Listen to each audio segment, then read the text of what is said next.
Hello আমার কলিজার বন্ধুরা, আমি পাখি চলে এসেছি তোমাদের জন্য মজার মজার গল্প নিয়ে। আমার গল্পটি শোনার আগে অবশ্যই হেডফোন ব্যবহার করো, কারণ আমার গল্পটি শোনার পর থেকে তোমাদের আকাঙ্ক্ষা আরও তীব্র হয়ে যাবে।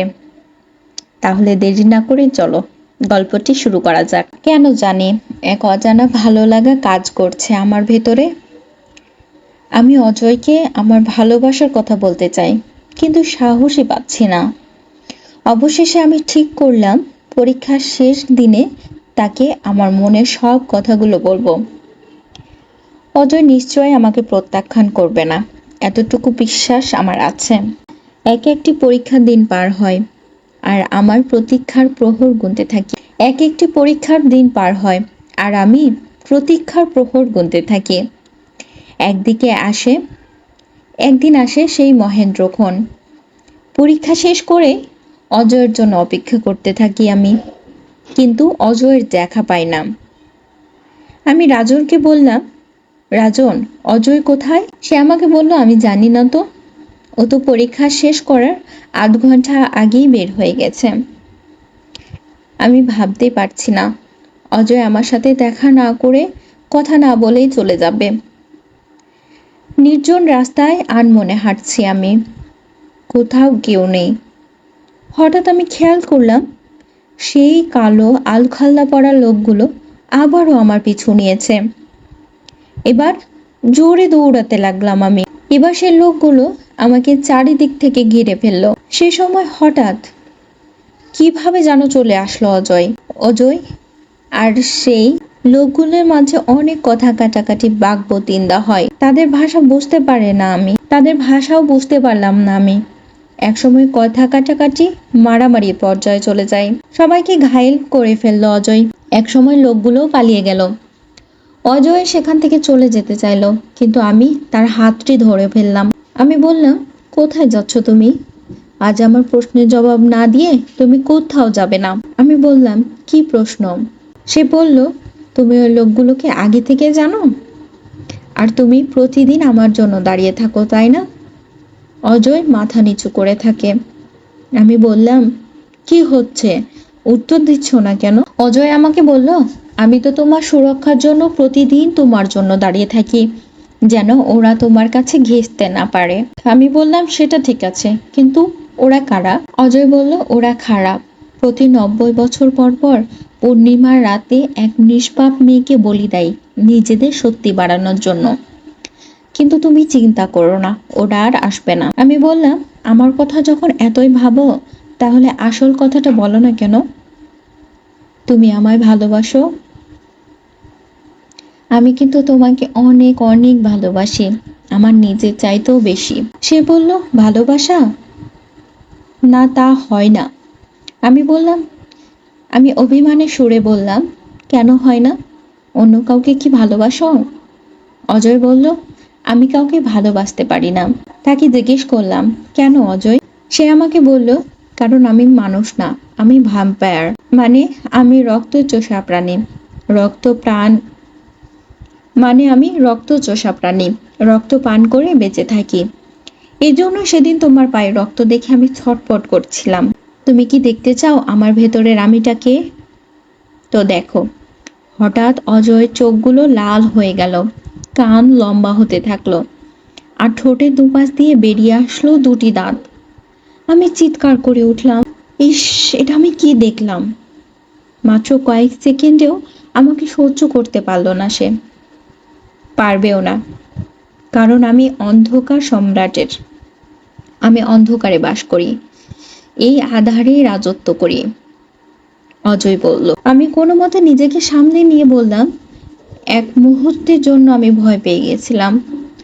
এখন আমি বলছি, তুমি ড্রাগন হও, ড্রাকুলা হও, আর ভ্যাম্পায়ার হও, আমি তোমাকেই ভালোবাসি। অজয় বলল, এটা অসম্ভব। ভ্যাম্পায়ার আর মানুষের মধ্যে প্রেম কিভাবে হতে পারে? আমি তো অনেক আগেই দুনিয়া থেকে হারিয়ে গেছি, আর এখন এই অভিশপ্ত জীবনের বোঝা টানছি। আমাকে সে বলল, তুমি তো ফুলের মতো কোমল একটি মেয়ে, তোমার জীবন তো মাত্র শুরু হয়েছে, তোমাকে আমি কিছুতেই নিজের সাথে জড়াতে পারবো না। আমি বললাম, সত্যিকারের ভালোবাসা যে কোনো মুশকিলে সমাধান করতে পারে। তুমি শুধু আমার সাথে থেকো। আমি তাকে বোঝাতে অনেক চেষ্টা করলাম। আমি জল সে বলল, আমি জ্বলন্ত অগ্নিপিণ্ডি। অজয় আমাকে বলল, একটু বুঝতে চেষ্টা করো। আমি জ্বলন্ত অগ্নিপিণ্ড। জ্বলে পুড়ে ছারখার হয়ে যাবে তুমি। তুমি আমাকে ভুলে যাও। দেখো, তোমার জীবনে কেউ আসবে যে তোমাকে আপন করে নিবে। আমার কাছে তোমাকে দেওয়ার মতো কিছুই নেই। শুধু আছে এক আকাশ ভর্তি শূন্যতা। আমি কেঁদে বললাম, আমি তোমাকে ছাড়া অন্য কাউকে কল্পনা করতে পারি না। অজয় আমাকে বলল, প্লিজ তুমি এভাবে কেঁদো না। এরপর আমি অজয়ের হাতটি শক্ত করে ধরলাম। তাকে বললাম, তুমি আমাকে কোথাও যেতে দিও না। আমি অজয়ের হাতটি শক্ত করে ধরে বললাম, আমি তোমাকে আমার কাছ থেকে কোথাও যেতে দেব না। সে বলল, তুমি জানো, ভ্যাম্পায়াররা তার ম্যাজিকের সাহায্যে যে কারো স্মৃতি মুছে ফেলতে পারে। তখন আমি বললাম, তুমি কি তাহলে আমার?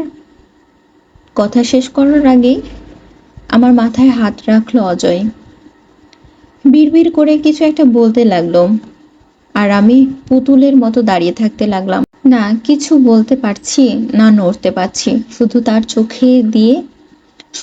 চোখ দিয়ে জল গড়িয়ে পড়ছে।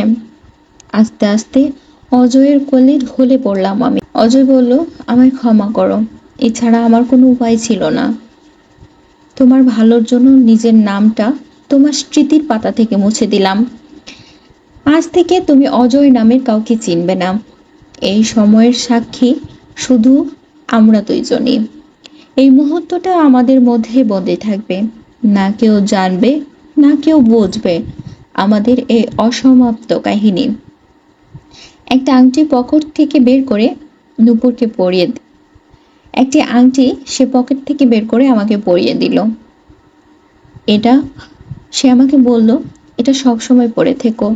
এটা তোমাকে সমস্ত অপশক্তি থেকে দূরে রাখবে। আলোয় ভরে যাক তোমার ভুবন। তুমি অনেক ভালো থেকো। আমি আমি কালের অতল গহ্বরে তলিয়ে যাব। অজয় একটি আংটি পকেট থেকে বের করে আমাকে পরিয়ে দিল আর বলল, এটা সব সময় পরে থেকো। এটা তোমাকে সমস্ত অপশক্তি থেকে দূরে রাখবে।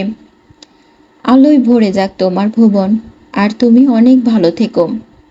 আমি কালের অতল গহ্বরে তলিয়ে যাব। এ কথা বলে অঝরে কাঁদছে অজয়, আর রক্তে ভেসে যাচ্ছে চারপাশ।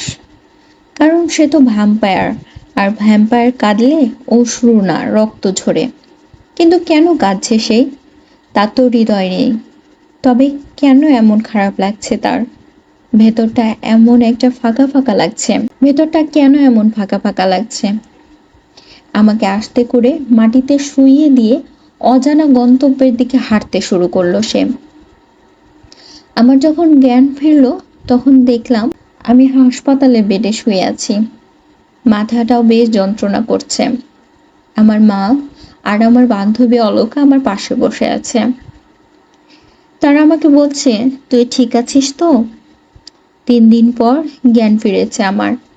কাঁদতে কাঁদতে আমার মা আমার পাশেই বসে আছে। অলকা আমার কাছে জানতে চাইলো, তুই কিভাবে অ্যাক্সিডেন্ট করেছিলি? আমি বললাম, আমি তো রাস্তা দিয়ে হাঁটছিলাম। তারপর তারপর তো আর কিছুই মনে আসছে না আমার। মাথাটাও খুব যন্ত্রণা করছে। মা আমাকে বলল, থাক থাক, আর কিছু মনে করতে হবে না। তুই ঠিক আছিস, এটাই আমার জন্য যথেষ্ট।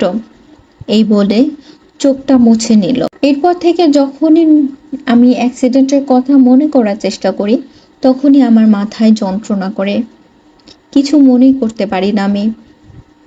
কারো মায়াময় চেহারা আর তার চোখ আমার সামনে ভেসে ওঠে, তাও আবার আবছা। আমি বুঝতে পারি না এটি কার চেহারা। আর এই আংটিটা, এই এই আংটিটা যে কিভাবে আসলো আমার কাছে, সেটাও আমি জানি না। কেন যেন এই আংটিটা খুলতে খুব ইচ্ছে করে না তার। কেন যেন এই আংটিটা আমার কখনো খুলতে ইচ্ছে করে না। মনে হয় অনেক কাছের কেউ একজন এটি আমাকে দিয়েছে, যাকে আমি ভুলে গেছি, কিন্তু তা মনে রাখা উচিত ছিল। সকালে মিষ্টি রোদ যখন আমার গালে এসে পড়ে, তখন মনে হয় কেউ আমাকে ছুঁয়ে যাচ্ছে। ঝিরিঝিরি বাতাস কারো উপস্থিতি আমাকে টের দেয়, আর বৃষ্টির ফোঁটাগুলো যেন আমার কানের কাছে তারই নাম ডাকে। এই গলার স্বরটি অনেক পরিচিত কারো, কিন্তু কার তার মনে করতে পারছি না আমি। এটা কি তার পুরোটাই কল্পনা, নাকি দুঃস্বপ্ন? এর বাস্তব অস্তিত্ব কি আছে? এগুলোই ভাবতে থাকি।